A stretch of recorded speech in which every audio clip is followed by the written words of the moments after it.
একজন আছে, হালকা মেকআপ করব, একটুখানি লিপস্টিক পরবো, একটুখানি কাজল পরবো, আমাকে অত পাউডার দিতে হবে না, সব বলার পরে বলবে তার জন্য এত দাম। এটা আমার এঙ্গেজমেন্ট ব্রাইড ছিল। এ কিন্তু খুবই সিম্পল সেজেছিল, শুধু একটাই কথা বলেছিল যে আমার স্কিন টোনটা তুমি রেখো, বেশি ফর্সা যেন না লাগে। তো সেই মতোই কাজ।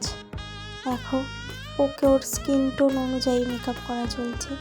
কিন্তু একজন দেখা যায় যে হালকাই তো মেকআপ করেছি, তাহলে হালকাই টাকা নাও। তাদেরকে বলছি, দেখো আমাদের প্রথম থেকে লাস্ট পর্যন্ত হালকা মেকআপেও সব কিছু দিতে হয়।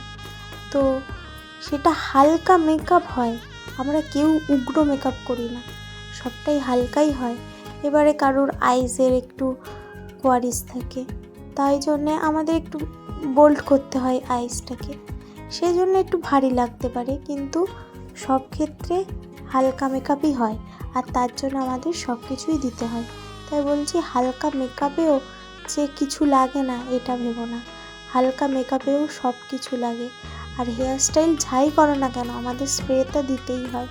আর একটা স্প্রের দাম আকাশ ছোঁয়া দাম হয়ে যাচ্ছে দিন দিন, কী আর বলবো। যারা জানে তারা বুঝবে যে স্প্রেগুলোর কতটা দাম। 350 টাকা থেকে কিনে এখন সেটা 450, এখন হয়তো 500 হয়েছে। এটা শুধু ট্রাফটের কথা বললাম, আরও পি প্রফেশনাল, আরও শাইনিং স্প্রে, এগুলোর তো আরও দাম আছে।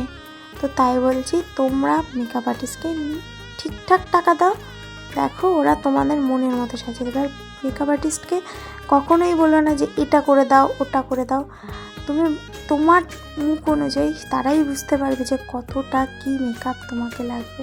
দেখো আমার সুন্দর ব্রাইট রেডি হয়ে গিয়েছে, কি মিষ্টি দেখতে, চোখ ফেরানোই যাচ্ছিল না।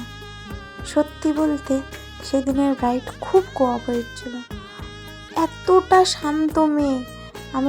আমি নিজে বকবক করছিলাম, কিন্তু ও খুব শান্ত। দেখো আমার ব্রাইট চুপচাপ বসে ফটোশ্যুট করছে, ওর ক্যামেরাম্যান চলে এসেছিলো।